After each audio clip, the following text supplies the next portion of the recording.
I'm here with Elizabeth Moline, and she is the second athlete here that is doing her pro debut. So welcome. Thank you. When did you turn pro? At North Americans last year. Last year. Yeah. Okay. And did you start out, I know you have a background in CrossFit, several sports, so talk about your background, how you got to bodybuilding. Yeah.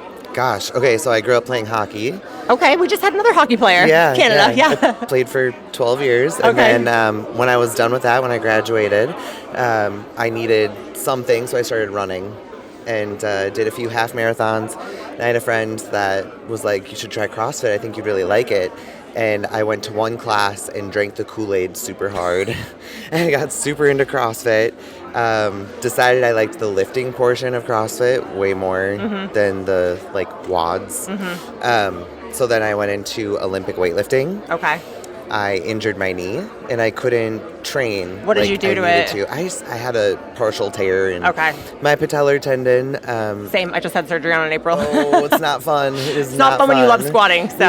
No. Yeah, exactly. When you're squatting every single day, Yeah. that kind of puts a damper on your training. And my physical therapist was like, just do something different. You can still exercise, just do something different. And at the time, the gym that I was going to, one of my friends was like, try this bodybuilding program. So we started this John Meadows mountain dog programming, right? Classic, so good. And I fell in love with it. Which one did you do first? Oh, Do you know? my gosh. 28 days later, there's do you know how many days a week it was? I want to say 5. Okay. There's a couple. Message me when you remember. Yeah. I was close to John It's Meadows, been a so that's, minute. yeah. Oh my gosh. So you started that, and then your knee was able to handle the volume. Yeah. Awesome. It was just a different style of training. And I did, slow eccentrics and did my rehab exercises, and eventually over time it got better.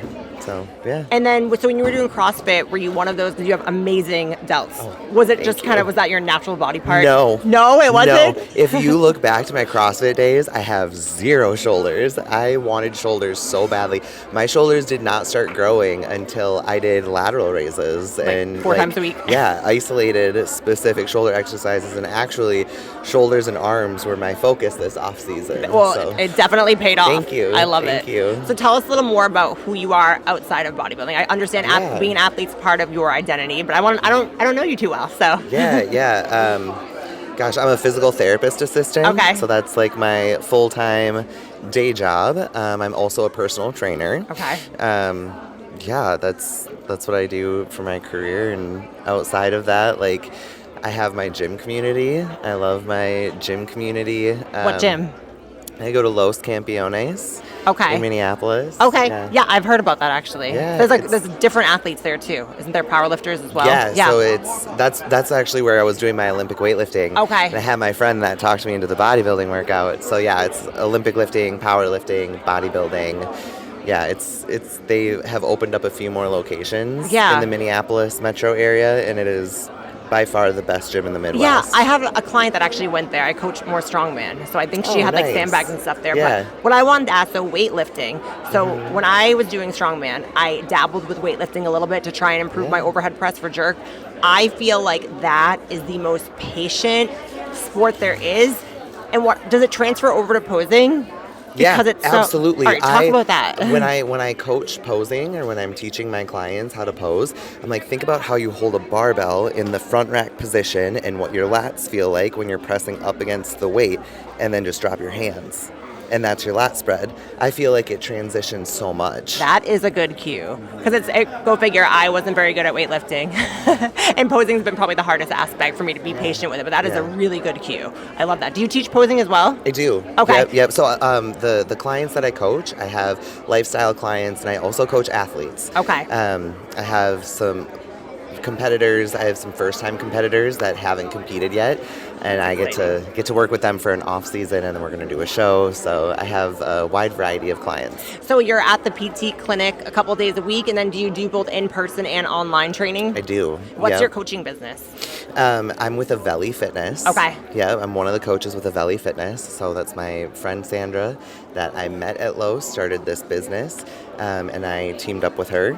So we have a few coaches on the team, and we coach at the gym in Minneapolis. Okay. So I coach in-person clients, and then I also offer online services. What do you enjoy better, online or in person? I love both. Okay. The physical therapist in me loves, I love movement.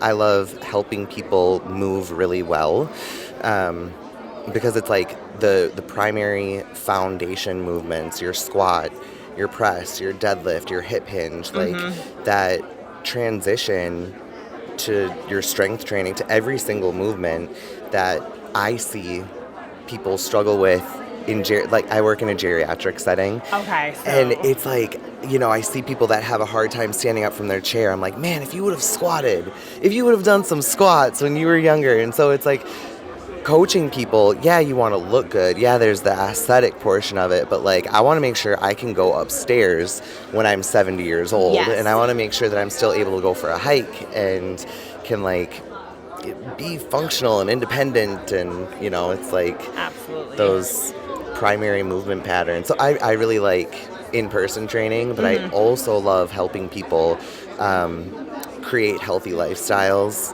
right? Like I have some clients that we're starting from square one, right? And it's awesome to be able to connect with them online on a weekly basis.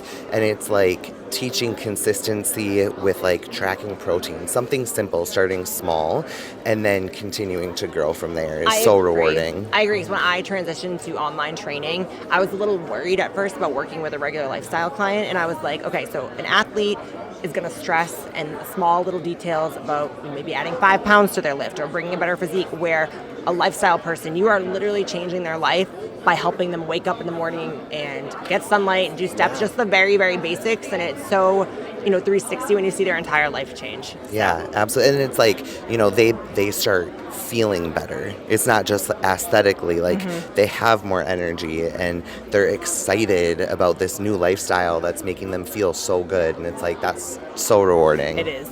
So why did you pick the Steve Karr as the pro debut? I went to New York Pro. Okay. My coach, Brandon Ray, is in New York, and I went there with my friend Anastasia. We went to watch and train with Brandon, and we ran into Jared Feather. Yeah, the RP. Yep.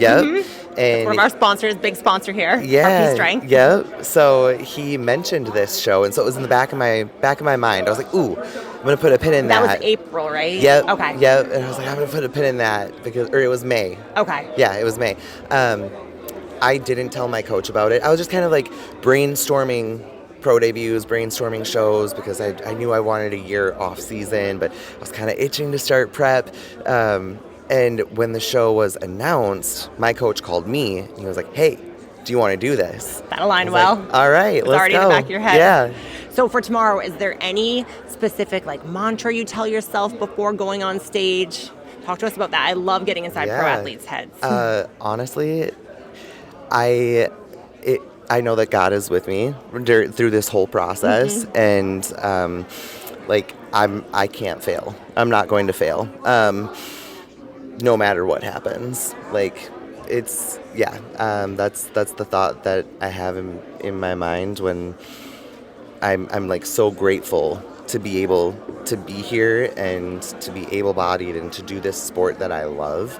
So I'm just full of gratitude, and that's what's going through my mind when I'm stepping on stage is I'm gonna own every second of this because I am so grateful to be here. And that's what's amazing about Women's Pro Bodybuilding. It's we know everyone has respect for every division, but as a women's bodybuilder, to put that much tissue on, the patience, the determination, so at the pro level, there's a different commodity. So I'm excited. You can't fail tomorrow. I'm so excited. How many more meals do you have left for today?